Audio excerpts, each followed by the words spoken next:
Muy buenos días, chicos. ¿Cómo están? ¿Cómo se encuentran? Bien, profe. Buenos días.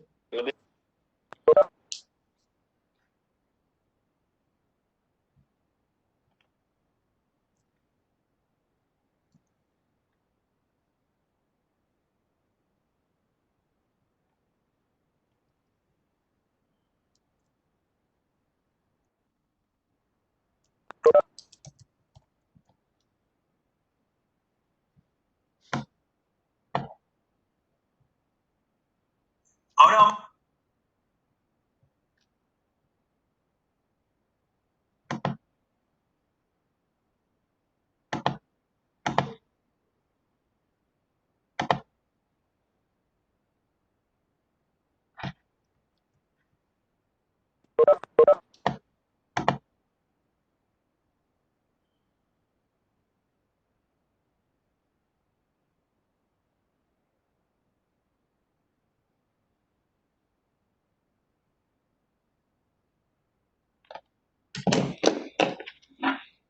Bueno, muchachos, entonces el día de hoy vamos a trabajar fuertemente lo que es ya las técnicas que necesito que ya empiecen a aplicar de indagación. Yo les había comentado en la clase anterior que fueran haciendo pues como tal su primera fase, como que analicemos las dolencias que de pronto nuestro proyecto tiene, nuestro mapa de actores, ¿sí? Para poder ir perfilando poco a poco quién es esa persona, quién es ese autor o ese personaje que realmente hace que la necesidad cobre valor y que le duela de verdad. Hoy quiero mostrarles unas estrategias que se usan mucho en innovación y que de pronto son muy propias también de este área para que ustedes tengan más herramientas y poder hacer muy buena fase de exploración, muy buena fase de indagación, que es lo que necesitamos que de verdad lo hagamos bien para que saquemos la información más óptima posible de todo este proceso. Entonces les voy a compartir inicialmente un video, ¿sí? Que tiene que ver pues cómo la empresa pues Airbnb ha cobrado mucho valor desarrollando el design thinking, ¿sí? Y luego ya arrancamos con las técnicas que tengo para ustedes hoy, técnicas que yo uso a nivel personal, ¿sí? O técnicas que también se usan en muchos contextos, ¿sí? Yo traté de mezclar hoy varias técnicas que me han servido mucho a mí, unas no tanto, como para que ustedes vean y las conozcan, y obviamente pues tengan herramientas para arrancar esta fase que es muy importante. Entonces vamos a arrancar primero pues con un pequeño video corto que tiene que ver una explicación muy sencilla acerca de cómo la empresa Airbnb le ha tocado utilizar el design thinking para poder sobrevivir, ¿sí? Ante las situaciones que estamos viviendo.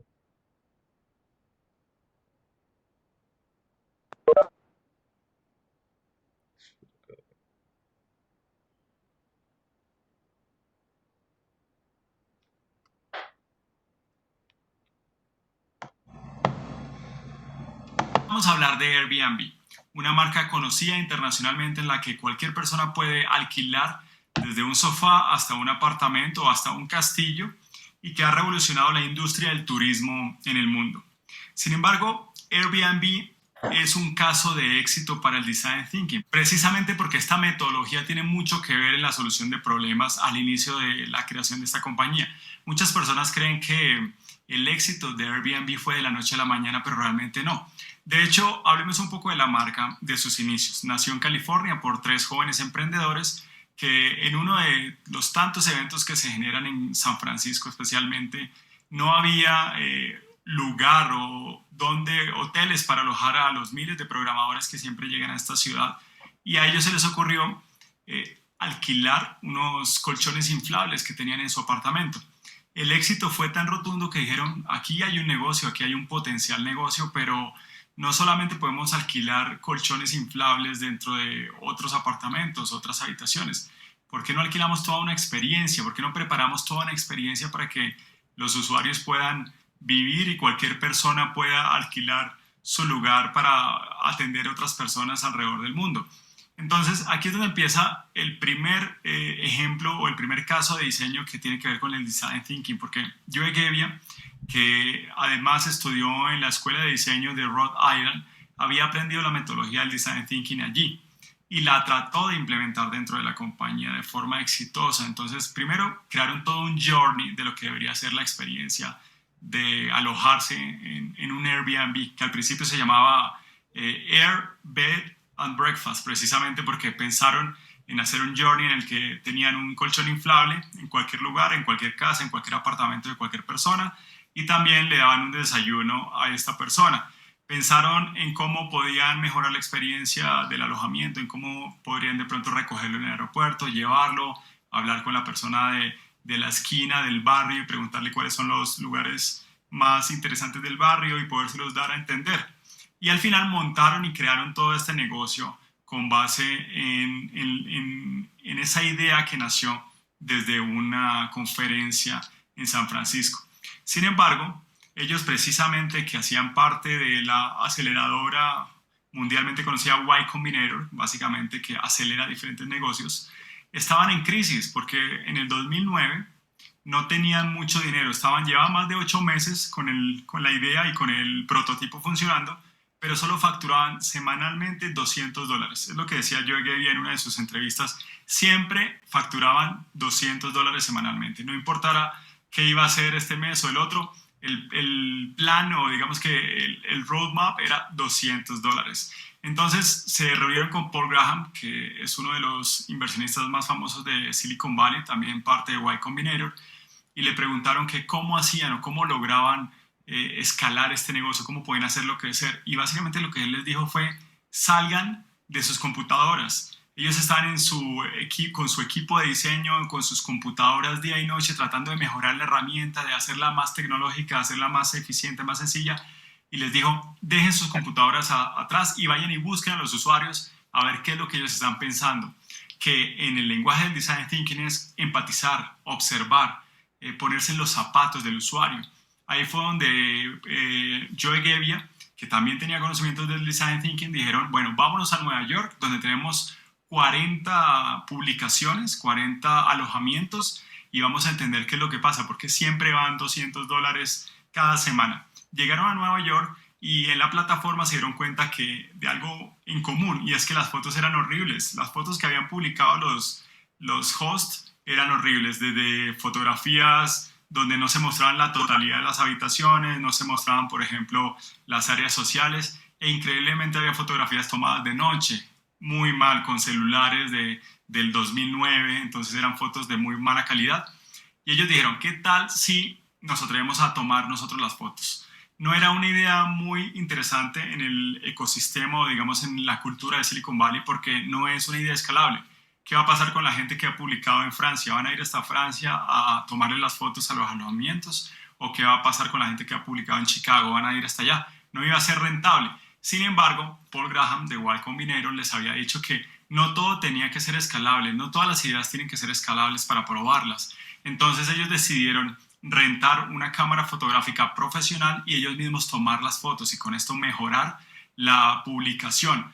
Lo hicieron y automáticamente la siguiente semana duplicaron, se fueron al 100%, es decir, vendieron $400. Con eso tomaron un avión de regreso a California, se reunieron con Paul Graham en Y Combinator y le dijeron, aquí tenemos esto, mira lo que logramos, $400 en una semana cambiando las fotografías, tomándolas nosotros mismos. Y él les dijo, ¿qué están haciendo acá? Devuélvanse a Nueva York nuevamente.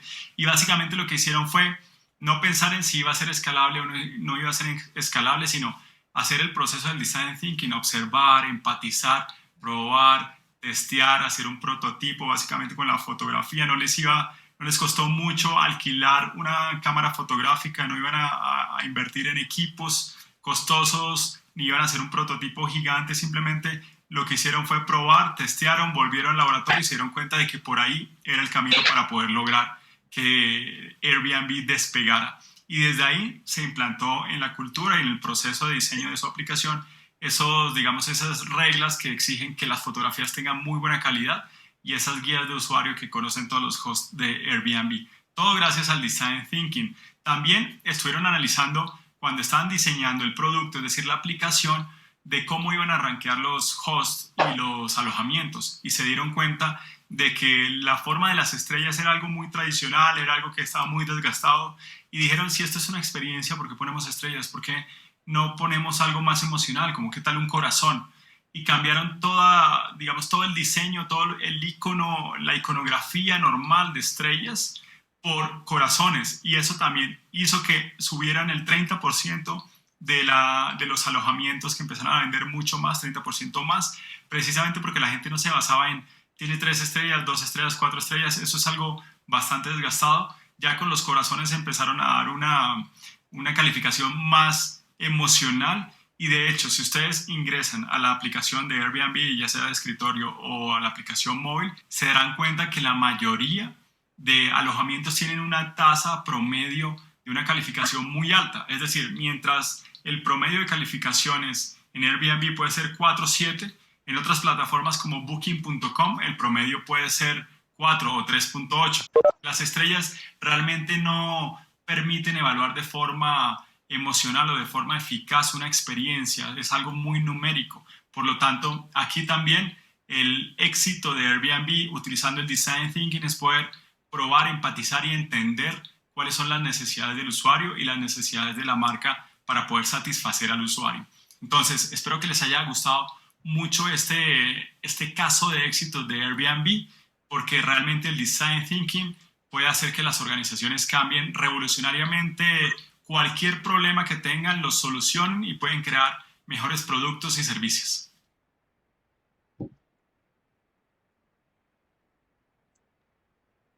Listo, muchachos, ¿cómo les pareció? ¿Cómo les pareció esa historia? ¿Sí conocían la historia real de Airbnb? No, profe. No, profe. Imagínense, o sea, y miren que casi la mayoría, por no decir en gran porcentaje, por no decir todos, pues, en gran porcentaje, la mayoría de startups que arrancan en Silicon Valley, todas arrancan testeando de una forma súper rudimentaria, súper artesanal, ¿sí? Aquí en Colombia lo estamos viviendo también. Muchas de las plataformas, servicios, productos, cuando se quieren probar y testear, se apoyan desde el design thinking porque es la única forma de darse cuenta qué es lo que de verdad está pasando con el usuario. Miren lo que decía ahí, o sea, todo el mundo acostumbrado a estar pegado a un computador, como que a la parte tecnológica, ¿no? Como diciendo, estamos empleando muchas fuerzas al principio en la solución, pero de verdad salgámonos un poquito, ¿sí? Salgamos a conocer verdaderamente ese usuario, ¿sí? Conozcamos muy bien a esas personas, qué es lo que quieren, cómo podemos mejorar o cómo podemos encontrar las debilidades de lo que estamos haciendo. Entonces, la mejor forma es haciendo estas primeras etapas, ¿sí? Lo que yo le llamo las etapas de empatía, observación, de exploración, de descubrir cosas, y es lo que estamos haciendo, ¿sí? Porque verdaderamente es la clave de todo. Si yo no encuentro algo de real aquí, no voy a poder validar mi necesidad preliminar que cada uno de ustedes obviamente tiene, ¿sí? Que es algo que queremos hacer y que es algo que a continuación ya les voy a mostrar cómo lo podemos hacer. Porque en la clase pasada vimos unas primeras herramientas básicas, ¿sí? Elementales, como que, bueno, agarremos nuestra necesidad, empecemos a analizar como nuestras dolencias, ¿sí? Empecemos como a identificar dentro de un mapa de actores quién verdaderamente le duele, quién es la amenaza para esa persona, qué es lo que realmente pasa. Pero hoy quiero mostrarles como ya unas técnicas más concretas que en lo personal me han servido muchísimo a mí, aplicando pues la metodología del Design Thinking y también a muchas empresas. Entonces traté de hacer como un compendio de muchas herramientas. Ustedes como equipo de trabajo son muy libres dependiendo del contexto donde usted se encuentre. Hay herramientas que sí se pueden aplicar más fáciles que otras, es normal. Y más en la situación que nos encontramos, que sabemos que pues obviamente tampoco nos podemos estar exponiendo fácilmente ante cualquier pues situación con otras personas, tenemos que tener todos los cuidados, todos los protocolos. Entonces, eso es lo que quiero mostrarles el día de hoy. Quería darles esta pequeña introducción para que se den cuenta que lo que sí necesitamos, muchachos, es pura decisión. Decisión desde un principio para poder atacar todas estas dificultades. Entonces, esta fase es la que yo le llamo la fase de descubrir. ¿Sí? Hay varios factores importantes para poder determinar esta fase. La fase de empatía, la fase de descubrimiento, la fase de observación. La palabra clave aquí es la palabra empatía. Sabemos que la palabra empatía es algo que se está usando últimamente en todos los contextos, en la parte política, en la parte de ciudad, en la parte de colaboración, la parte de pandemia, fue una palabra que cobró mucho valor. Una palabra que se repitió muchas veces en diferentes protestas en el mundo. En Latinoamérica cada rato uno veía pancartas que decían que la empatía. Pero en realidad si uno analiza la empatía, o sea, haciendo como un resumen de algo, y si queremos ver algunas definiciones de la Real Academia Española, pero en pocas palabras yo lo veo así, ¿no? Solidarizarse con alguien que verdaderamente está sufriendo una necesidad, pero no solamente saber que lo voy a ayudar, sino que también yo sentir eso que le pasa, ¿sí? Colocarme en los zapatos de esa persona y analizar toda la situación. O sea, yo no gano nada con decir, uy, esta persona sufre esta necesidad. Una cosa es yo decirlo, otra cosa es yo ya colocarme, ¿sí? Al nivel de lo que está pasando para yo sentir, ¿sí? Para yo mediante un sentimiento decir, uff, esto es muy fuerte. Esto verdaderamente es súper complejo trabajar.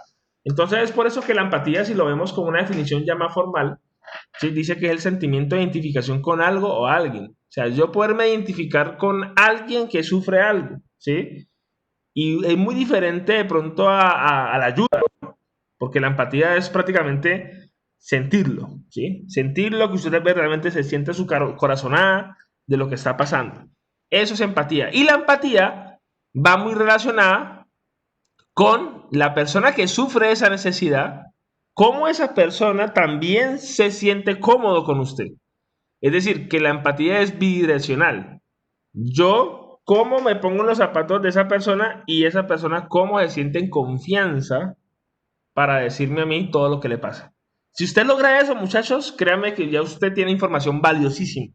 ¿Sí? Es lo que tenemos que buscar. ¿Cómo lograr una muy buena qué? Empatía.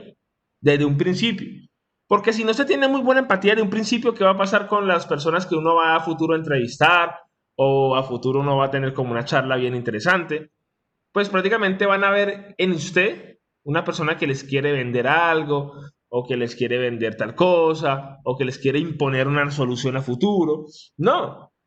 Primero, como digo, yo siempre le digo a mi equipo de trabajo, conozcamos al usuario en todos sus niveles, o sea, en todos sus niveles, desde su familia, desde su comportamiento, ¿sí? Desde su estrato socioeconómico, su nivel de educación, todos los aspectos que hagan que yo me sienta bien y que la persona también se sienta bien al contarme las cosas. Es como la capacidad de identificarse con alguien, como dice la Real Academia Española, ¿sí? Es una capacidad que uno adquiere con los proyectos, ¿sí? Hay personas que son súper empáticos, son personas que llegan a un sitio y encajan de una, ¡pam! ¿Por qué? Porque se amolda a lo que hay, se amolda a la situación, ¿sí? Y analiza que hay muchas necesidades, ¿sí? Por eso hay un dicho que dice, mira que es que no hubo como muy buen feeling, ¿no? Cuando uno dice como que, no, mira que no hubo como buen feeling con esa persona. Esa palabra cuando uno utiliza el feeling es eso, ¿sí? O sea, no hubo como esa empatía, ese acercamiento, esa capacidad sentimental que hubo en ese momento con la persona, ¿sí? Y ojo, no estoy hablando pues un sentimiento que tenga que florecer de otro tipo, no. Es un sentimiento de que usted tiene que ayudar a esa persona y lo va a ayudar y verdaderamente siente lo que pasa. ¿Sí? Yo recuerdo mucho cuando hubo las protestas el año pasado, cuando hubo las protestas del 21 de noviembre del año pasado, donde pues el país se movilizó. Y recuerdo mucho que muchas de las pancartas que uno veía en el noticiero y que veía por ahí en la calle, decía eso, sentir empatía con el colombiano. ¿Y qué significa eso? Pues como que, bueno, pongámonos las pilas también y todos pongámonos pues como decir la 10 para trabajar en pro de algo, ¿no? Entonces la empatía va mucho con eso, ¿sí? La empatía es algo que vamos a generar, es algo que usted de un principio tiene que generarlo. Yo como profesor y guía de ustedes, yo les tengo que decir, muchachos, esto desde un principio hay que fomentarlo, porque si uno logra empatía con la persona, créame que usted va a tener la información suficiente para validar ya esa necesidad. Es por eso que la empatía se acuñó mucho al design thinking. Y cuando digo que se acuñó mucho al design thinking, ¿por qué? Porque es que tenemos que pensar fuera de aquí, de nuestro escritorio, pensar fuera del lugar donde estamos. ¿Yo cómo voy a tener empatía con alguien o con una situación estando yo encerrado en mi casa? Va a ser muy complicado. ¿sí? Porque no es solo pensar. Nosotros en este momento hemos identificado una necesidad preliminar, que el equipo ha pensado con base a la experiencia, que el equipo ha pensado con base a situaciones que ustedes han observado, pero una cosa es ya validarlo. Entonces, yo siempre digo, tenemos que salirnos un poquito de nuestro lugar, ya sea mediante una llamada, lo que sea, ir al sitio, observación, y verdaderamente ponernos, ¿sí?, en los zapatos de esas personas. Eso es lo que hace el design thinking. Desde un principio, conocerlo muy bien, salir, encontrarnos con su entorno, analizar todos los factores, las circunstancias que pasan ahí, de los usuarios, de los posibles clientes, ¿sí? Mezclarnos con ellos, ponernos al nivel de ellos, que eso es algo muy crítico en esta fase de empatía, porque cuando uno normalmente identifica que el usuario, por ejemplo, no tenga un nivel de educación alto, ¿sí? ¿Qué significa? Pues que yo tengo que ponerme al nivel. Si yo sé que una persona que no tuvo primaria, no tuvo secundaria y que posiblemente pues para leer se le dificulta, pues yo cómo le voy a llevar algo para leer. Más bien yo me bajo de nivel y me amoldo a lo que hay. Eso es volverse empático con la situación, ¿sí? Y empezar a hacer muchas preguntas, ¿sí? Muchas preguntas alrededor del usuario para conocer pues las razones profundas de esa necesidad. Esa es la idea de la empatía, encontrar cuáles son las necesidades reales de ese usuario y validarlo, ¿no? Como les decía en la clase anterior, aquí pueden pasar dos momentos, pueden pasar dos situaciones. Que validemos lo que pensamos en el equipo, es decir, que ustedes digan, profe, lo que pensamos como la necesidad real, preliminar, era perfecto, bienvenido sea. Pero si no es, porque nos dimos cuenta que el usuario necesita otras cosas un poquito más diferentes, un poquito más especiales, aquí donde uno dice, no, profe, nos cambió. Sí, profe, definitivamente estamos por el camino, pero nos faltó tal cosa. Eso puede pasar, ¿sí? Y eso hace parte del design thinking. Y yo no quiero que se asusten por eso, ¿sí? Que no vayan a asustar si de pronto su necesidad les vaya a cambiar o les vaya a pivotear, que le llama a uno. Entonces, por eso la empatía hace parte del design thinking. Y si uno traduce la palabra design thinking, es pensamiento de diseño, ¿cierto? Entonces, pensamiento de diseño de quién? Es que usted todo lo va a hacer a partir de esa empatía que usted tiene con ese usuario. Y aquí es donde nace otra palabra, ¿sí? Que es muy utilizada en innovación. Que se supone que cuando uno ya hizo una buena empatía, que ahorita vamos a ver las técnicas que yo utilizo para generar buena empatía, vamos a descubrir qué son los insights. Resulta que esta palabra insight se usa mucho en innovación. Ustedes la van a utilizar muchísimo cuando salgan a su mercado laboral o cuando vayan a trabajar en una empresa o cuando vayan a trabajar en sus propios negocios, sus propias startups. Los insights son necesidades reales, ¿sí? Sino que es una palabra que se acuñó de la psicología, ¿sí? Se acuñó de la psicología de la innovación, ¿por qué? Porque la palabra insight significa como una mirada interna de algo, una percepción que uno tiene de alguien para poder entender esa necesidad real, ¿sí? Lo que pasa es que los psicólogos son expertos en esto, en crear insights. Insight es lo que los científicos llaman como las hipótesis, ¿no? Pero los psicólogos lo llaman insights, ¿por qué? Porque ellos identifican qué es lo que necesita esa persona, qué es lo que está sufriendo, pero lo analizan desde el punto de vista de sentimientos, ¿sí? De lo que realmente le duele. Cuando a una persona le duele algo, ¿sí? Y no estoy hablando pues en términos de salud, sino dolencias en cuanto a pérdidas, a que verdaderamente está sufriendo alguna necesidad de carencia de algo, esas personas, al final todo converge en lo sentimental, ¿sí? Yo, por ejemplo, cuando entrevisto a un campesino nuevo que quiero conocer, me doy cuenta que ellos en su rostro, ¿sí? Me doy cuenta en sus palabras, a veces hasta lloran. Entonces, cuando uno ve que esa necesidad converge en un sentimiento de algo, que uno analiza como el comportamiento como muy triste, como que la persona se puso bastante baja de nota, y uno dice, uy, algo pasa. Eso es un insight. Esa necesidad que está escondida por allá real, que es la que vamos a validar, pero que está acompañada de un sentimiento, ¿sí? Y eso por eso se usa mucho en psicología. Pero ustedes han visto que una persona cuando va a un psicólogo, no solamente le envían una sesión, le envían 1, 2, 3, 4, 5 sesiones en adelante para poder de que el psicólogo descubra, ¿sí?, ese comportamiento que está reflejando sentimentalmente y encontrar qué es lo que le pasa. Entonces, por eso esta palabra insight, ustedes la van a escuchar muchísimo, y por eso en innovación se acuñó, ¿sí? Por eso que la palabra insight, cuando llegó a la palabra innovación, hicieron la mezcla perfecta. ¿Y por qué hicieron la mezcla perfecta? Porque prácticamente el insight es la necesidad real de esos usuarios o de esos clientes, pero expresadas por ellos, ¿sí? Es decir, que nosotros en este momento tenemos un insight preliminar, pero entre comillas insight. ¿Por qué? Porque lo estamos pensando en nosotros. Cuando ya verdaderamente esa necesidad está manifestada o expresada por el usuario o por el cliente, ya es un insight del usuario. Ya es lo que vamos a trabajar. Ya es esa necesidad con el cual verdaderamente vamos a trabajar y la validamos y dijimos sí, dijimos no. ¿Sí?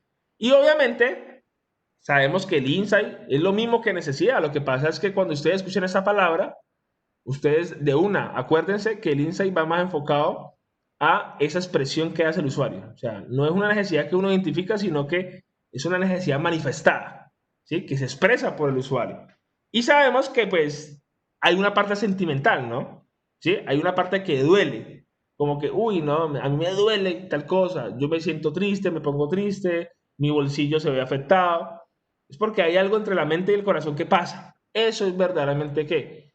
Un insight. Entonces, ¿nosotros qué vamos a descubrir? Un insight, ¿sí? Porque obviamente vamos a conocer de verdad al usuario y que vamos a aplicar unas técnicas que ahorita ya les voy a mostrar para poder conocerlo mejor, ¿sí? Para tener una mejor perspectiva de ese usuario y poder encontrar como esa relación entre lo que él dice y lo que hace, ¿sí? Porque es que muchas veces cuando uno trabaja este tema de la empatía, una cosa es lo que ellos nos puedan decir, otra cosa es lo que uno verifica y uno dice, uy, verdaderamente lo que hace es diferente. Entonces, no hay una coincidencia entre lo que dice y lo que hace. Eso lo tenemos que verificar.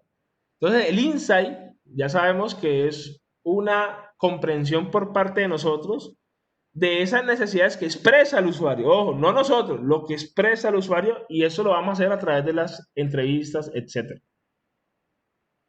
Es por eso que vamos a ver ya unas herramientas de indagación para poder conseguir esto, ¿sí? Si yo quiero conseguir verdaderamente un insight, necesito conocer unas herramientas bien interesantes sobre indagación. Yo quiero explicar esta primera herramienta. Esta es la que yo normalmente hago, ¿sí?, de primerito. Antes de ponerme a hacer entrevistas, etcétera, yo hago una que se usa muchísimo en todos los proyectos de innovación.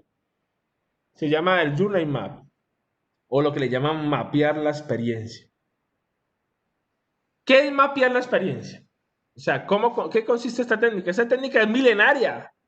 Es una técnica milenaria que se acuña de la mercadotecnia, de la parte de marketing.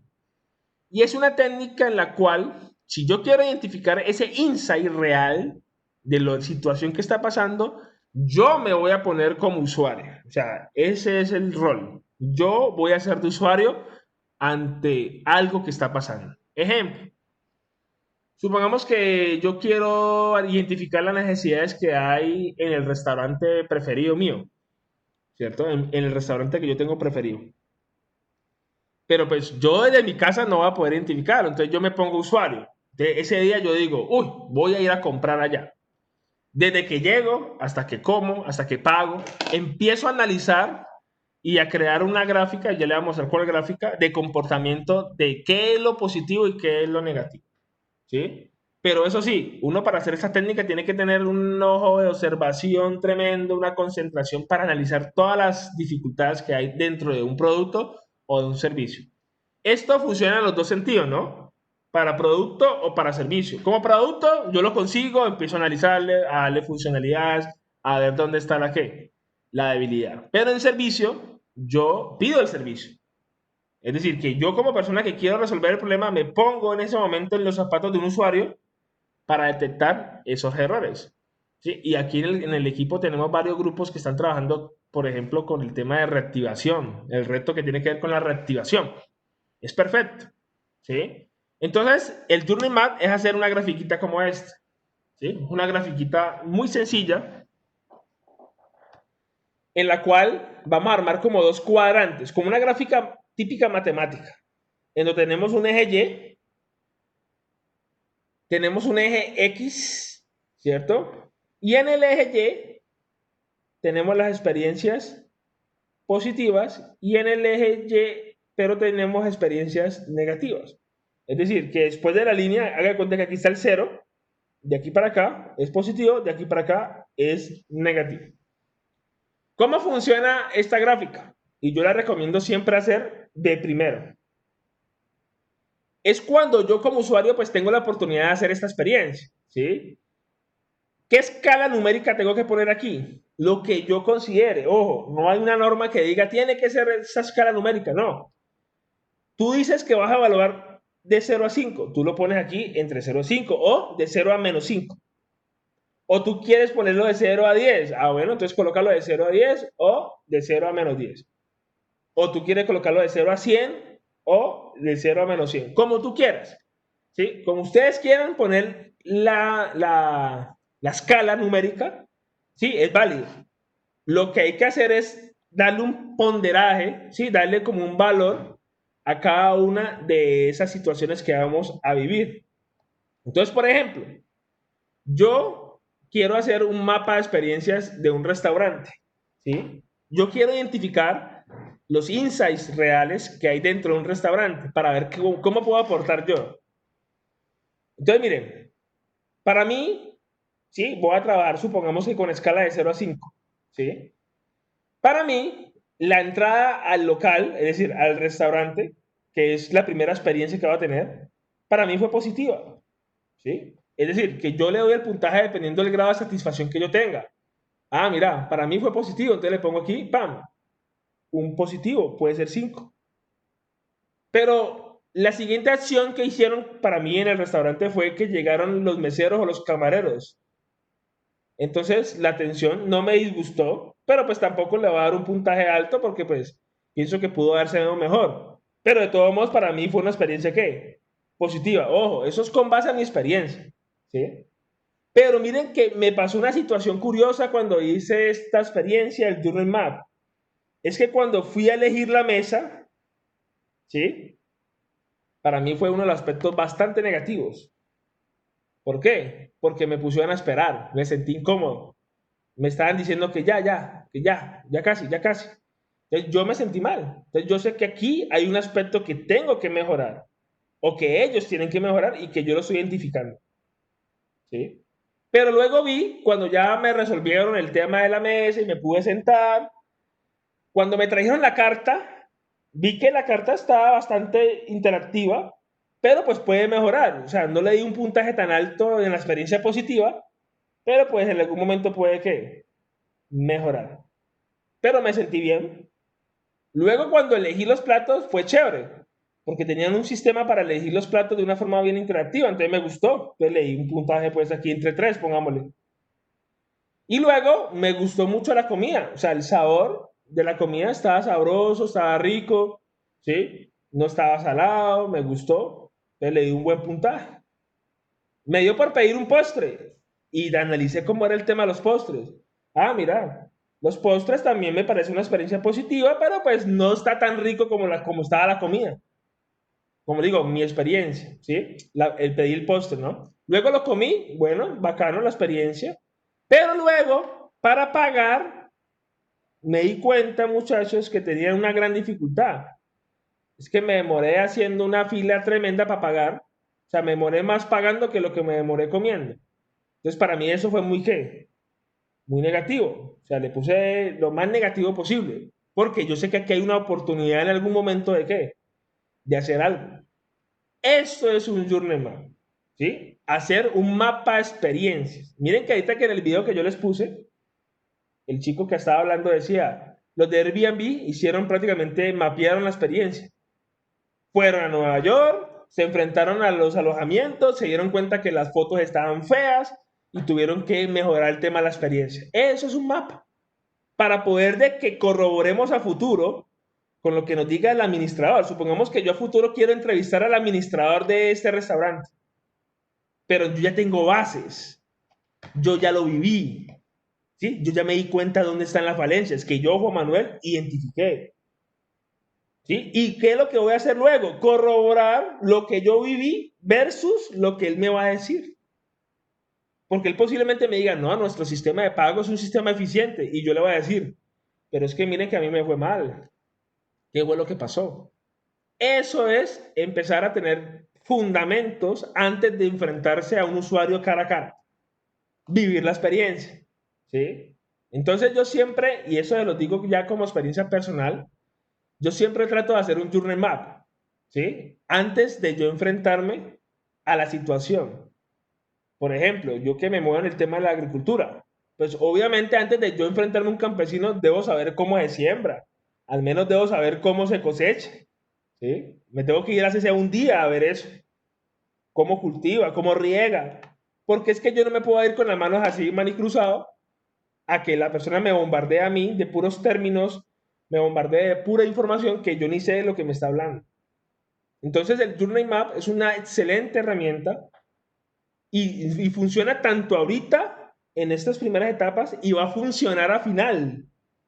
Porque al final cuando ya tengamos un producto o servicio, el usuario va a hacer lo mismo. ¿Sí?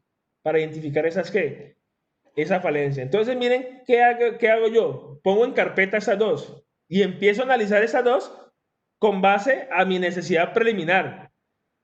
Ah, mira, estas dolencias hacen parte de esa necesidad preliminar. Ah, sí, mira que sí. No, mira que son totalmente diferentes. Entonces ya uno va viendo que esa necesidad puede ir cambiando en el tiempo o se puede ir reafirmando en el tiempo.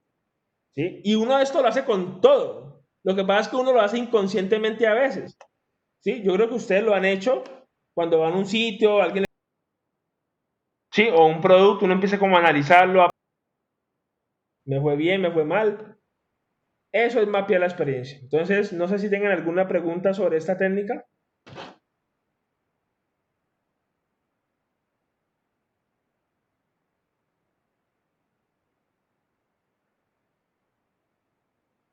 ¿Alguna pregunta sobre esta técnica, muchachos? No, profe. Entonces, esta yo como les digo, la recomiendo mucho al inicio, ¿sí? Que, profe, uno a través de la pandemia que estamos viviendo y todavía sigue fuerte ese tema, ¿cómo lo hace? Bueno, pues una de dos. Uno lo puede hacer pidiendo un servicio, ¿sí? O teniendo pues todas las precauciones necesarias para poder hacerlo. Y es algo que yo siempre recomiendo. Yo tengo un grupo en el martes que ellos apenas están también desarrollando esta técnica y uno de ellos pudo hacerlo y me decía que se encontró con más necesidades, con un banco de necesidades tremendo y que obviamente va a mirar si de todas esas necesidades coincide mucho con la necesidad preliminar. Entonces, esta es una de las que yo personalmente recomiendo al inicio, el famoso Journey Map, o lo que le llaman mapeando la experiencia. Ya les voy a mostrar a continuación las otras que yo normalmente hago para que ustedes tengan herramientas. O sea, lo que estoy haciendo hoy es mostrándole bastante herramienta para que ustedes tengan en su equipo de trabajo todas estas técnicas de innovación que les puede servir. Recuerden que ustedes le pueden dar la escala que quieran. Es tanto así que las empresas a veces lo hacen, ¿sí? Las empresas a veces lo hacen cuando uno va y le dicen, por favor, lléneme esta encuesta de satisfacción. ¿No han visto? Que le preguntan a uno, lléneme esta encuestica. Y esa encuestica es como decir, verificar la experiencia que uno tuvo como tal. Entonces vamos a mirar ya las últimas técnicas por hoy para que ustedes ya tengan herramientas y que realmente ustedes digan, bueno, vamos a arrancar, vamos a planear en el equipo de qué, de trabajo. Entonces, vamos a hacer un recuento de lo que estamos. ¿Dónde estamos nosotros como equipo de trabajo? Nosotros estamos en esta fase, ¿no? La fase pues de empatía, inmersión. En ese momento ustedes tienen una necesidad preliminar, que es lo que ustedes han pensado, ¿cierto? Pero esa necesidad preliminar hay que empezar a validarla, a ver si es verdad o no. ¿Cómo la validamos? Haciendo una exploración de campo, ¿sí? Que es lo que estamos haciendo hoy, tratando de conocer las técnicas de indagación con el usuario. Pero también vamos a hacer una investigación que le llaman de escritorio. Esta investigación de escritorio es la investigación que uno va haciendo aparte. ¿Y cómo así, profe, la investigación? Pues claro, porque es que yo no me voy a quedar solamente con la información de que me diga el usuario. ¿Sí? Aquí está el usuario. Yo verdaderamente voy a investigar por aparte también. Voy a leer artículos, ¿sí? Voy a leer todo lo que tiene que ver con mi problema. Voy a sacar antecedentes. Todo eso hay que hacer. Y luego, cuando ya uno tiene toda la información suficiente, ahí sí ya vamos a reencuadrar. ¿Y qué es reencuadrar? Pues aquí donde usted va a tomar la decisión. Si es o no es. ¿Sí o no? Y cuando digo si es, ¿qué? La necesidad que pensamos en un principio. Ah, no, profe, nos cambió, porque es que el usuario nos dijo que sufría más otra cosa. Perfecto, cambió. Pero al menos cambió en esta primera etapa. Usted imagina uno ya está prototipado, usted imagina ya uno estando en prototipado y que uno diga, uy, no, esto no sirvió para nada. Peor, porque usted aquí está gastando dinero. En cambio, aquí en esta primera etapa, usted ya toma la decisión. Si es o no es. Si es, con todo lo que hice, perfecto. Si no es, bueno, vamos a agarrar y aprovechemos de toda esa información que nos dijo el usuario y vámonos por una. Y ya cuando uno valida, ¿sí? Cuando ya uno valida, ahí sí prácticamente podemos entrar en profundidad.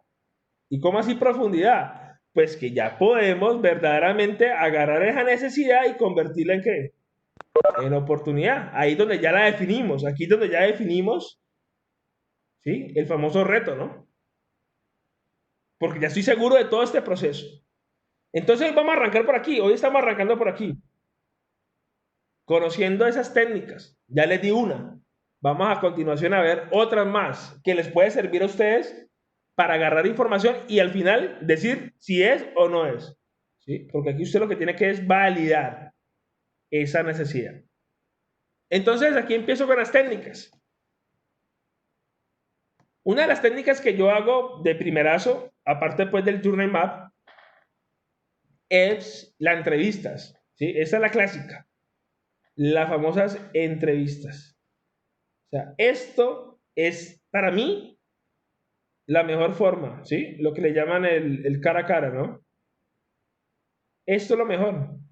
Porque es que cuando usted hace entrevistas, usted verdaderamente va a tener, le van a decir una cantidad de dolencias y usted va a decir, uy, Dios mío, me falta tiempo para resolver.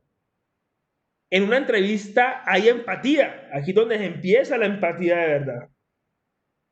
¿Sí? En una entrevista, ¿qué pasa? También a veces el usuario le dice a uno las posibles ¿qué?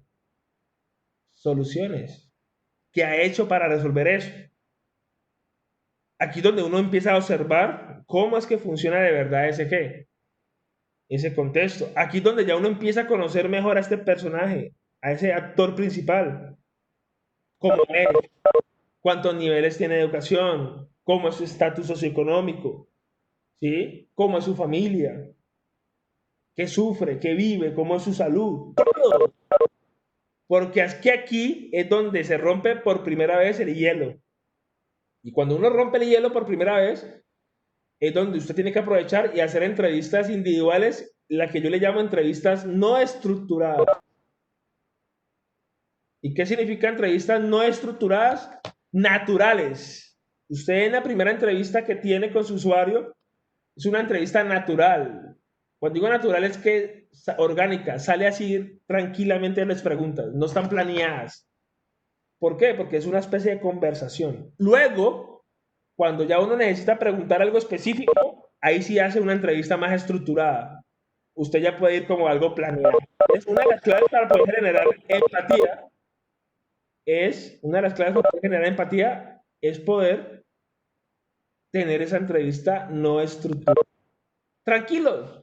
Hola, don Juliano de tal, vengo de la Universidad Autónoma, estoy haciendo un proyecto, me gustaría saber usted pues a qué se dedica, cuénteme cómo está conformada su familia. ¿Sí? Uno se va metiendo por ese tipo de preguntas hasta que ya llega el punto cumbre, ¿no? Usted actualmente pierde, ¿por qué pierde? ¿sí? ¿Cuáles son como las necesidades más importantes que usted tiene? ¿Cuál es el problema más grande que le ha tocado como resolver? ¿Sí? Y son cosas muy interesantes, porque la entrevista, muchachos, hay que aprovecharla al máximo. Son minutos de entrevista que hay que aprovechar al máximo. Y por ende, yo pienso que aquí usted tiene que pedir permiso, ¿no? Si lo dejan grabar, o lo dejan pues, escribir, o grabar video, o grabar audio. En las entrevistas es donde verdaderamente tenemos que pedir ese permiso, porque no podemos tampoco ser irrespetuosos con la persona y ir grabando pues a escondidas, porque ya perdemos la empatía, ¿no? Traten de ser sinceros con el usuario, decir al usuario, mira, puedo grabar. O sea, el usuario le llega a decir, no quiero que grabes. Con todo el respeto del mundo, pues hay que acatar eso. Más bien usted tiene que tener memoria fotográfica para tratar de que usted anote, escriba todo lo que el usuario le esté diciendo. ¿Sí? Entonces, esto es con el tema de la protección de la ley de los datos de las personas. Hay que ser muy cuidadosos con esto, porque muchas veces una mala palabra, una mala forma de decir las cosas se nos puede tirar la entrevista. Y trate de que esta entrevista mantenerlo en un ambiente un poquito más, como decir, más cómodo, más privado entre usted y el usuario. ¿Sí? Por eso aquí, en las entrevistas, hay algunos países, o aquí en Colombia también lo tenemos, hay unos espacios que le llaman los espacios de coworking. Los espacios de coworking son como salas de conversaciones. Aquí en Cali tenemos varios espacios de coworking. Hay un sitio que se llama El Lab, queda por el Parque del Perro. El Lab ofrece servicios de coworking, en donde usted puede alquilar una sala y encontrarse con su usuario. Chévere. O sea, son cosas bacanas porque uno lo que busca es como tranquilidad, comodidad, algo de privacidad, porque es que el usuario se va prácticamente, ¿sí? Se va a regar con usted. Se va a regar de decirle todo lo que pasa. Entonces, por eso yo la pongo aquí como número uno, la entrevista que individual. Y aquí aparece algo muy crítico. Es que cuando uno empieza a conocer los usuarios, uno necesita esto. Contactos. Entonces, esto es lo que yo quiero pedirle el favor a todo el equipo, a todos los equipos. Aquí vamos a ayudarnos entre todos, ¿sí? Supongamos que alguno de sus compañeros necesita un contacto que tenga que ver con el área de la salud, un médico, necesitamos a alguien, vamos a ayudarnos, ¿sí? Yo voy a crear como una especie de directorio de contactos para que todos nosotros nos ayudemos en el equipo, cada uno ponga qué contacto necesita, y si yo, como Juan Manuel Núñez, lo sé, le voy a ayudar, pero si otro compañero del equipo también tiene el contacto, nos vamos a ayudar, porque la innovación es de contactos, la innovación es de pura red de ¿qué? De contactos, para poder conocer al usuario, ¿sí? Entonces, eso lo vamos a hacer bastante y nos vamos a apoyar entre todos. La inmersión del contexto. Esta es otra técnica que yo hago. ¿Qué es inmersión en el contexto? Al menos ir un día a ver cómo funciona esa situación. ¿Qué es lo que está pasando? Estar ahí, quedarme ahí observando la dificultad, ¿sí? Experimentar todo lo que está pasando, vivirlo. Eso es inversión en el contexto. Esa lo hago mucho cuando yo quiero conocer un nuevo productor. Por ejemplo, hace poco conocí un productor de cacao. Yo personalmente ni siquiera conocía cómo era la pepa del cacao, cómo era la planta del cacao, no sabía. Pues obviamente, en vez de ponerme a buscar en internet, que lo puedo hacer, hice una inversión de contexto. Me fui todo un día. Sí, todo un día. Con el usuario, me explicó cómo funciona la planta, cómo funciona el proceso de hacer el chocolate, aprendí a hacer el chocolate, analicé cuáles son las variables más importantes, cuáles son los problemas. Es porque me metí ahí. O sea, fue inmerso. Ah, que profe, esta técnica a veces es fácil hacerla, a veces no, es cierto. La técnica de la inversión del contexto se da dependiendo como tal de la temática, ¿sí? Se da dependiendo de usted qué tan hábil es en conseguir esa situación. Y lo bueno de uno vivir el contexto, muchachos, es que aquí es donde usted ya empieza a corroborar verdaderamente lo que piensan y lo que dicen y lo que hacen.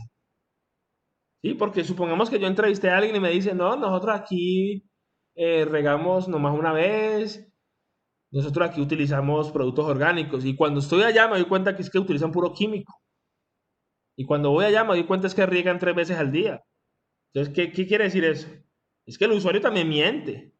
El usuario también va a decir mentiras. Porque es que toda la información no va a querer sentirse mal. Va a querer de pronto acomodar la situación. Entonces, por eso la inversión de contexto le hace a uno como que, uy, mira que esta persona me dijo esto, pero yo estoy viendo otra cosa. Es para que verdaderamente logremos extraer la verdad absoluta de una situación. ¿Sí? Porque la entrevista es muy buena, pero es que usted va a tragar entero de todo lo que le dicen. ¿Cierto? Si la persona dice, no, nosotros hacemos esto, bueno, bacanísimo. Pero si uno lo puede corroborar, mejor. ¿Sí? Porque usted prácticamente va a diferenciar eso, ¿no? ¿Qué dicen, qué hacen, qué piensan versus lo que nos dijo en una entrevista? Entonces, esto puede pasar. Sería lo ideal, ¿no? Hacerlo, esto. Porque usted aprende más del contexto, no tanto del usuario. Usted aquí aprende más que todo del usuario en la entrevista. Aquí en la inmersión aprende más del contexto. Ah, mira, que es que me di cuenta que cercano a donde yo fui pasa tal cosa. Ah, es que usted observó otro problema por ahí que puede afectar este.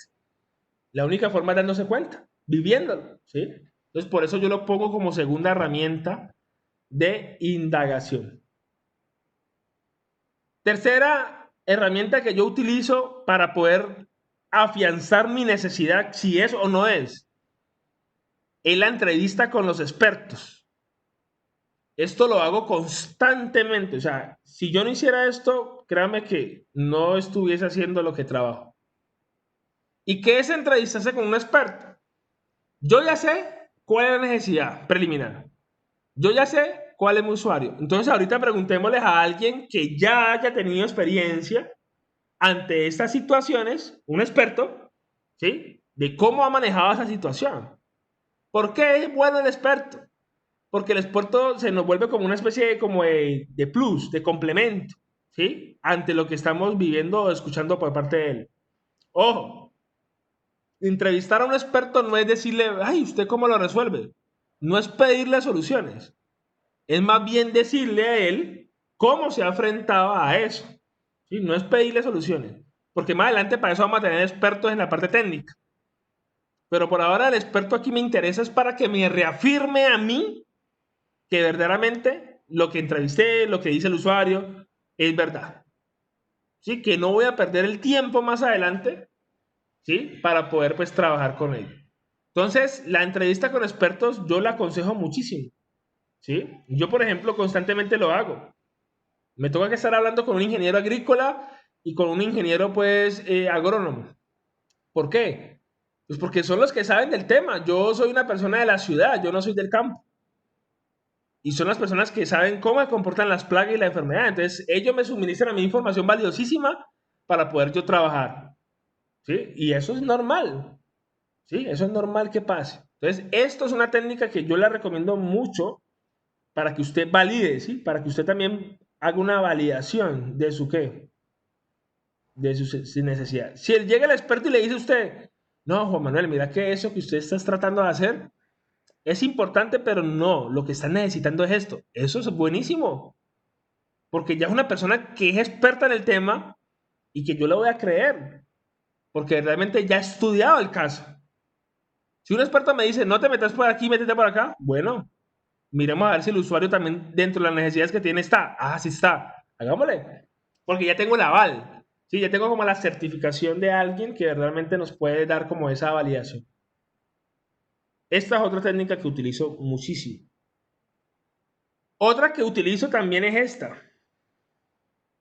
¿Sí? Buscar inspiración en otro lugar.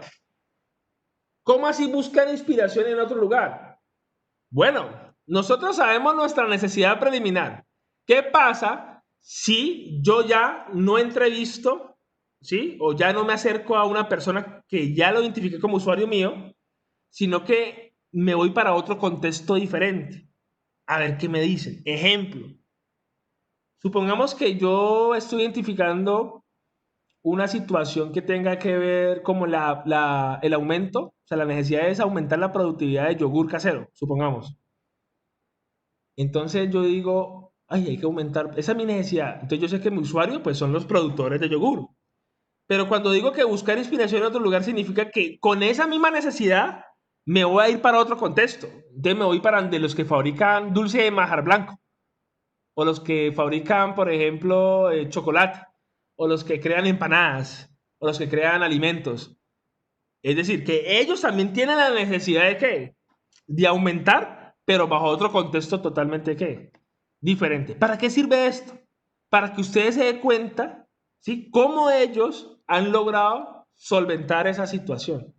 Para que usted aquí, el ideador, tenga como que, uy, bacano como lo resolvieron acá. ¿Qué pasa si yo este sistema, este mecanismo, esta forma, lo llevo a mi contexto?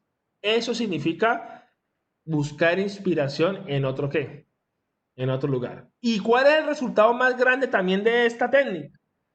Es que si usted analiza si su necesidad preliminar funciona en otros contextos, ¿sí?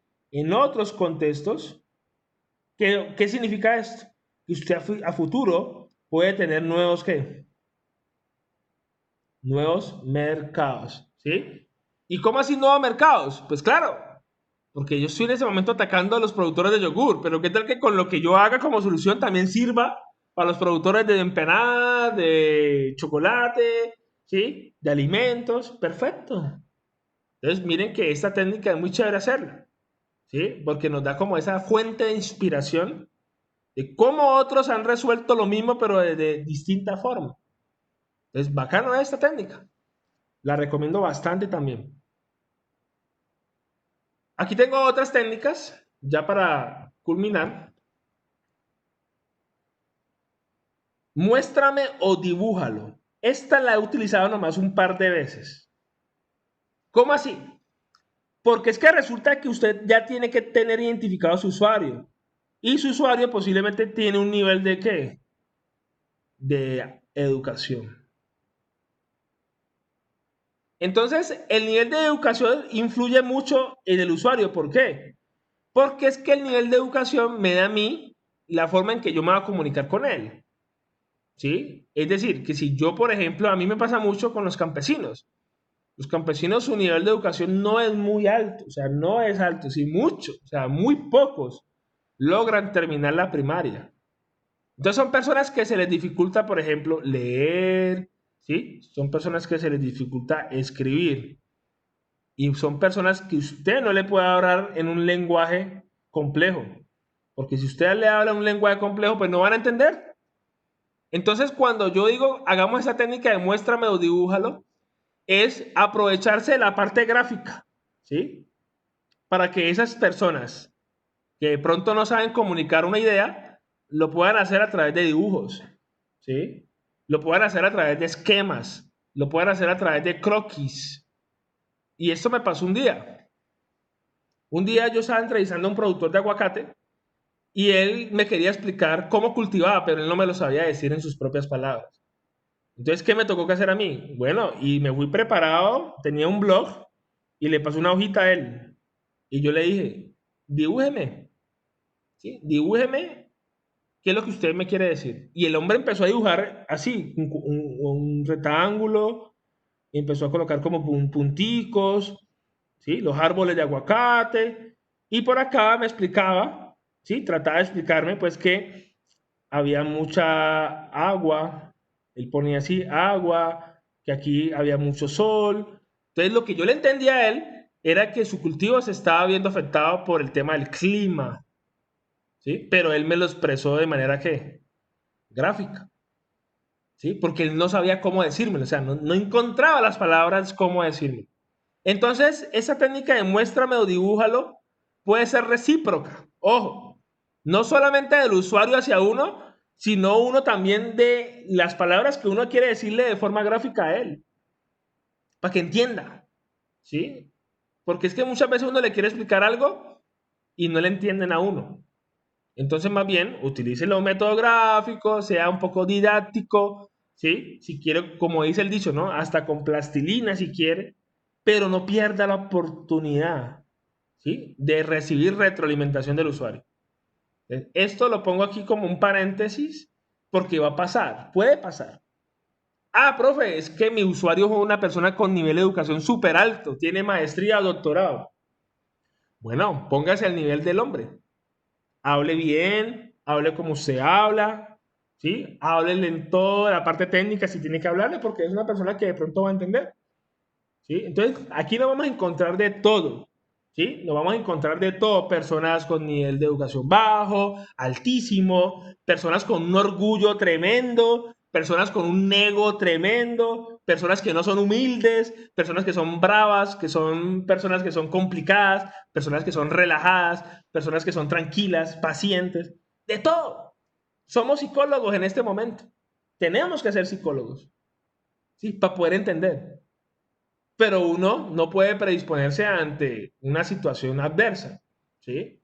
A mí me ha tocado clientes súper cansones que ni siquiera me dejan hablar, pero toca moldarse, o sea, toca saberlo ya. Uno como que poco a poco uno va diciendo, pero no he podido, no he podido. Trate de salirse un poquito, ¿sí? Tratar de cambiar como la situación, porque es que hay personas que son complejas y es más complejo el cliente que el usuario, porque es que el cliente va a querer que tú le resuelvas la vida, ¿sí? El usuario, pues como su nombre lo dice, es la persona que más sufre esa necesidad. Entonces, es ahí donde yo quiero pues hacer como esa paréntesis. Van a encontrarse de todo, ¿sí? De todo. Personas bien, bacanas, chéveres. Ve, profe, esta persona no se dejó grabar. Ah, bueno, pues hay que respetar eso, ¿sí? Entonces, esa la recomiendo mucho en caso tal que les pase, ¿no? Esta también la recomiendo muchísimo. Esta nomás la he hecho una vez en mi vida, una sola vez, que se llama la técnica de un día en la vida de. ¿Cómo así? Ya no es como la inmersión de contexto, que yo nomás voy un día y veo, no. Aquí ya prácticamente durar varias semanas, varios meses en una situación problema. Aquí, gracias a esta técnica, es que nacieron los famosos voluntariados. ¿Sí? Yo creo que ustedes han escuchado esta palabra, los famosos voluntariados. ¿Sí? ¿Y qué son los voluntariados? Es cuando usted quiere dar su servicio, quiere dar su conocimiento y usted está inmerso en una situación. ¿Sí? Voluntariados para programas como Techo, voluntariados, por ejemplo, cuando hacen los mundiales de fútbol, que hacen voluntariados para ir allá.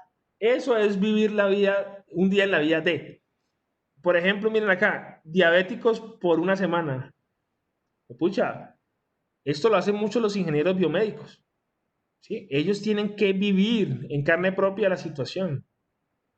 ¿Sí? Y esto yo siempre le digo a los estudiantes, al menos una vez en la vida uno tiene que hacer un voluntariado de algo. ¿Sí? Yo duré un mes y medio metido en el campo. ¿Sí? En un mes y medio, en el año 2015, un mes y medio. Una zona selvática en Panamá. Y, de madre, eso no había nada, o sea, no había nada cercano. La ciudad de Panamá estaba a 3 horas y media. Pero la comida era rica, porque todo era fresquito. Pero no había baño decente. Entonces, ¿qué le tocó al profesor? Amoldarse a la situación. ¿Sí? Amoldarse. Porque es la vida de ellos, así viven. Y eso me dio una enseñanza a mí que por eso nomás lo hice una vez en la vida.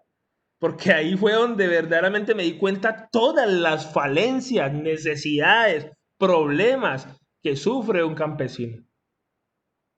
Eso sí, comí sabroso, comida orgánica, comida, sí, prácticamente fresquito todo. Pero viví otras situaciones complejas también, ¿sí? Porque uno es muy citadino. Pero fue la única forma de yo tener y poder crear mi banco de necesidades. ¿Sí? Banco de necesidades. Lo que pasa es que todo el mundo no tiene esta oportunidad, ¿no? Hay que buscarla. O sea, hay que buscarla. ¿Sí? Y obviamente, pues si se presenta, perfecto. Pero esto se los explico más que todo como consejo ya en sus vidas. Ojalá en algún momento ustedes puedan tener una experiencia, porque eso le cambia la vida a uno. ¿Sí? Cuando uno vive una experiencia de esta, uno dice, verdaderamente ya entiendo, ¿sí? Las cosas. Es lo mismo cuando tú sales del país. ¿Sí? Yo siempre le digo, cuando uno sale del país, usted se da cuenta de muchas cosas. Usted se da cuenta, usted valora lo que tiene, primero que todo, valora lo que tiene, porque tampoco todo es perfecto por fuera. Usted valora lo que tiene, pero también añora lo que no tiene. Y usted dice, uy, fue pucha, verdaderamente cuando regresa al país hay que hacer esto, porque es que esto toca fomentar. Entonces, mire que es lo mismo. un día en la vida de. O sea, pongan en los zapatos del otro y verás. ¿Sí? Que usted se da cuenta de esa necesidad real. Es la mejor técnica que ojalá uno pudiera hacer, ¿no? Pero la recomiendo para que ustedes lo puedan implementar en sus vidas. Y esta es otra técnica que también me gusta hacerla mucho. Más que todo la hago con usuarios. Más que todo cuando reúno varios usuarios en un mismo sitio. Piénsalo en voz alta. ¿Qué significa piénsalo en voz alta? Voy a reunir a muchos usuarios que sufren la misma necesidad. Los que más puedan. ¿Sí? Y los voy a reunir en un mismo sitio. Y aquí es donde yo pues prácticamente voy a escucharlos. Me cuenta como una indagatoria judicial. Voy a escucharlos.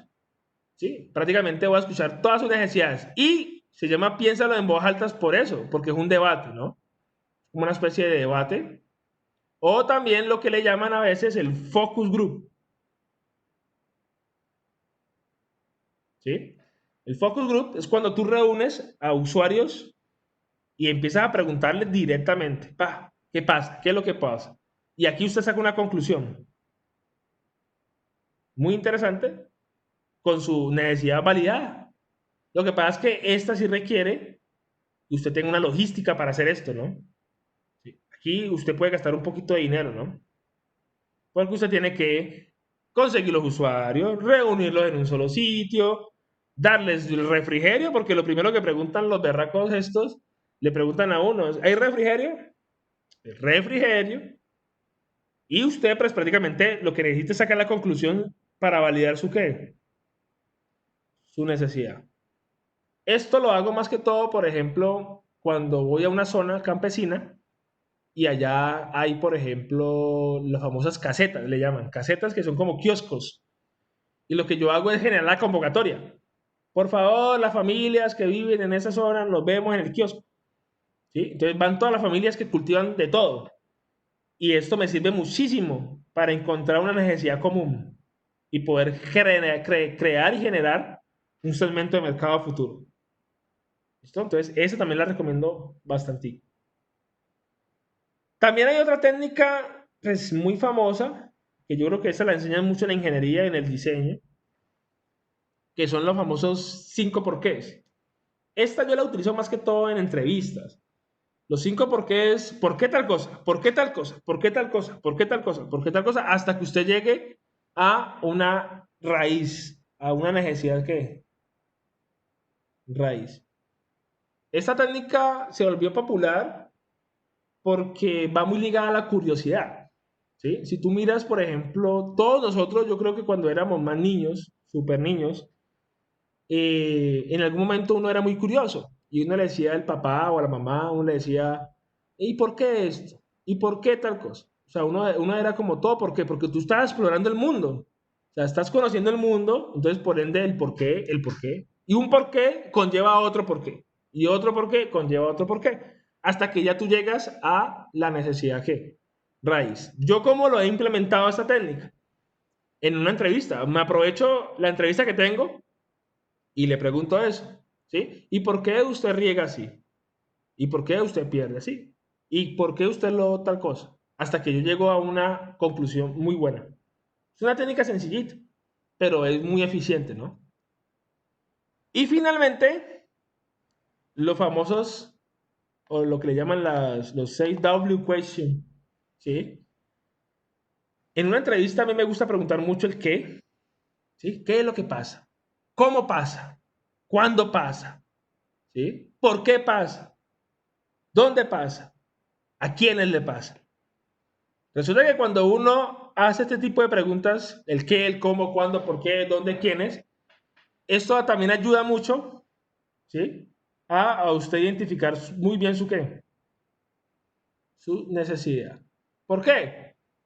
Porque dependiendo de la frecuencia con que pase esa necesidad, cada cuánto pasa, cada cuándo pasa, ¿sí? Usted va analizando que esto verdaderamente es muy, muy, muy importante. ¿Sí? ¿Dónde pasa? ¿Qué beneficio me da el dónde? Pues para ver si a futuro mi producto se puede volver ¿qué? Escalable. ¿A quiénes les pasa? Pues aquí voy a poder conocer más usuarios a futuro, ¿no? Gracias a esta pregunta voy a poder conocer más qué, más usuarios. ¿Por qué pasa? Aquí es donde ya voy a encontrar un poco el tema de la raíz de lo que pasa. ¿Cómo pasa? Aquí es donde voy a identificar, gracias a estos factores, ¿sí? Factores a considerar a futuro. ¿Y qué es lo que pasa? Pues aquí ya es la necesidad real, ¿no? Real, el verbo, ¿no? Entonces miren que esas preguntas tienen su cuento, ¿sí? Esas preguntas tienen su sistema bastante validado para poder trabajar.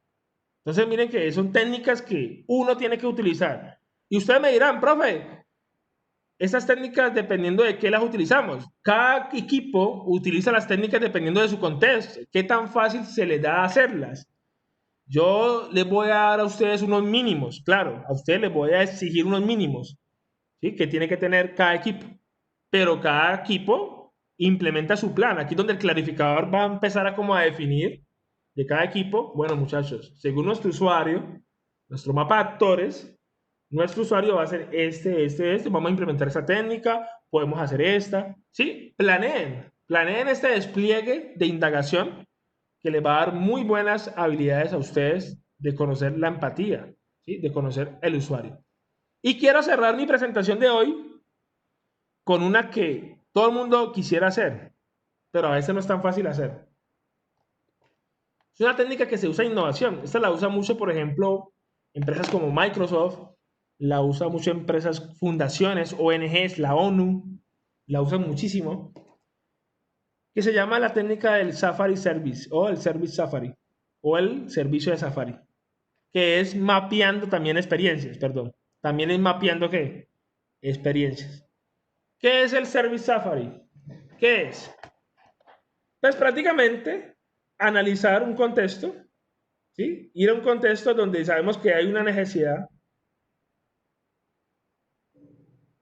y empezar a generar un registro fotográfico de eso.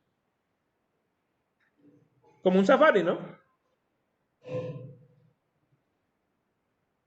¿Y cómo hace un registro fotográfico? Claro, es la necesidad identificada de una manera gráfica. Puras fotos. Fotos, fotos, fotos en cantidad. Que al final usted lo que tiene que hacer es, ¿sí? Una especie de diario fotográfico. ¿Para qué? Para que usted pueda extraer de ahí la necesidad. ¿Quiénes hacen esto? Pues muchas personas lo hacen. ¿Sí? Es tanto así que esto lo usan las personas que trabajan en criminalística, que trabajan en el tema de ciencias forenses, lo usan mucho las personas que tienen la oportunidad de registrar fácilmente lo que pasa. Más que todo se usa en términos de proyectos sociales, se usa mucho para evidenciar, más que todo lo que pasa ahí. ¿Sí? Por eso se llama Safari, ¿no? Porque yo creo que la gente va a un Safari y va con su cámara, ¿no? Si no, le queda en su mente nomás. Entonces, esta técnica sirve mucho para crear esto, un diario fotográfico y poder al final concluir la situación problema. Ah, mira, sí, mire el estado actual de esto, taca, mire mañana cómo está, taca, mire mañana, pasado mañana cómo está, taca, foto, ¿sí? Como les digo, es una técnica que también tiene que amoldarse a la situación problema, ¿sí? Yo les estoy mostrando todas las técnicas que uno utiliza en innovación, típicas, ¿sí? Y las que de pronto tienen mayor resultados. Yo siempre recomiendo hacer un Service Safari cuando uno hace, por ejemplo, un voluntariado, uno tiene la oportunidad de salir, ¿sí? Que realmente uno evidencie esa situación. Y es chévere, ¿sí? Es chévere hacerlo. Por ejemplo, yo nomás he tratado de tomar una evidencia así con un Service Safari en la Cumbre de Valle. El río de la Cumbre es un río que realmente pues, ha sido muy contaminado a nivel empresarial y muchos campesinos dependen de ese río. Y yo recuerdo mucho pues que tenía la oportunidad, porque pues estuve con una semana por allá, de registrar todos los días el estado del agua. Pagan, tomaba fotos, tiquín, tiquín, tiquín, tiquín. Y al final analicé los cambios, ¿sí? Tan bruscos que habían y me di cuenta que los días miércoles es donde el color del agua era diferente. Y luego me di cuenta que el miércoles era porque había unos vertimientos de unas empresas que hacían, ¿sí? Pero fue la única forma de poder investigarlo, ¿no? Tener como la evidencia y poder llevar a las autoridades locales. porque las autoridades locales como un DANMA, por ejemplo, un CBC, pues no te van a creer hasta que tú muestres evidencia, ¿no? Entonces, eso fue un proyecto muy chévere porque benefició mucho el tema de los cultivos y el riego de los cultivos de algunos campesinos que dependían de ese agua que estaba súper, súper contaminada. Entonces, miren que esto es otra técnica más, ¿sí? Que ustedes pueden utilizar para hacer, pues, como tal, su tarea. ¿Listo? Entonces, ¿qué vamos a empezar a trabajar esta semana? ¿Qué quiero que hagan? Ya ustedes, pues, tuvieron una primera tareita que lo vamos a mirar este miércoles, que es poder como identificar esas dolencias que yo les dije, ¿sí? Esas dolencias de esa necesidad preminal. Y le dije también que fueran haciendo un mapa de qué? De actores. Eso lo vamos a mirar este miércoles en cada equipo. Vamos a hacer una actividad en equipo. Pero quiero que ya el clarificador de cada equipo, ¿sí? El líder de cada equipo, empiece a hacer una planeación, ¿sí? De cómo va a ser ese trabajo de campo. ¿Sí? ¿Cómo van a ustedes a desplegar muy bien unas técnicas de indagación? Las que ustedes quieran. Yo les voy a pasar a ustedes unos mínimos, obviamente. ¿Sí? Yo les voy a pedir unos mínimos, pero ustedes pueden hacer lo que ustedes quieran.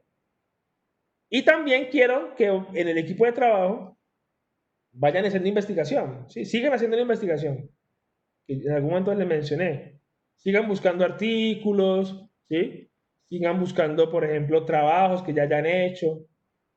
¿Sí? Vayan buscando, por ejemplo, si es posible algunas tesis, si es posible, por ejemplo, algunas páginas bien interesantes de fuentes confiables, para que tengamos información suficiente y al final, ¿sí? En estos 15 días que tenemos de estas fases, empecemos ya a qué? A decir si es o no es decir, a validar. ¿Listo? Entonces, eso es lo que quiero que este miércoles empecemos a revisar.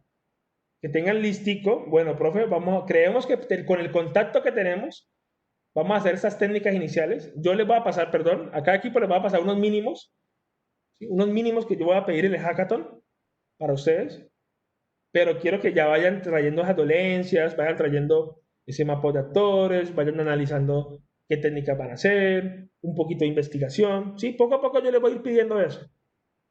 Y eso es lo que vamos a hacer este miércoles. Este miércoles vamos a trabajar en equipos. Voy a ingresar a cada equipo, a hacer la revisión respectiva. ¿Listo? Entonces, manos a la obra. No sé si hay alguna duda acerca de las técnicas de indagación que vimos.